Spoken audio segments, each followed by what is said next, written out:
গাছতলায় টাকার বস্তা নিয়ে গমু যাতে শান্তিতে থাকতে পারি। বিগত আমি ঢাকা 40 বছর যাবৎ আমি বসবাস দেখতেছি। খালেদুজ্জামান প্রার্থীর মতো আমি এই জীবনে এলাও প্রার্থী দেখি নাই। এরকম যোগ্য প্রার্থী আমাদের এই আসনে এখনো পাই নাই।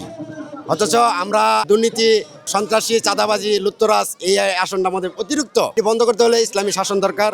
ইসলামী শাসন চাই। ইনশাআল্লাহ ওনার ভিতরে কোনো দুর্নীতি নাই। ইনশাআল্লাহ উনি দুর্নীতি বন্ধ করতে পারবেন। যার ভিতরে দুর্নীতি নাই সেই দুর্নীতি বন্ধ করতে পারে। যার ভিতরে দুর্নীতি আছে সে হাজার ইস্তাহার না, হাজার যদি মাস্তানও লাগা দুর্নীতি বন্ধ করতে পারবে না। ওনার কাছে প্রত্যাশা আমরা পুনর্বাসন চাই না, আমরা চাই শান্তি। গাছতলায় টাকার বস্তা নিয়ে গমু যাতে শান্তিতে থাকতে পারি। কোনো চাঁদাবাজ যাতে আমাদের বস্তা কাটতে না পারে, ধরে নিতে না পারে, তারাই না দিতে পারে। আমরা শান্তি চাই, গাছতলায় থাকবো। মানুষ এখনো থাকে গাছতলা, আমরা ছোটবেলাও দেখছি গাছতলায় থাকছে, শান্তিতে ঘুমাইছে। কিন্তু আমরা শান্তি এখন ইদারিং মানে 17 বছর গেছে এখন আমরা শান্তি চাই ইসলাম প্রতিষ্ঠা করে।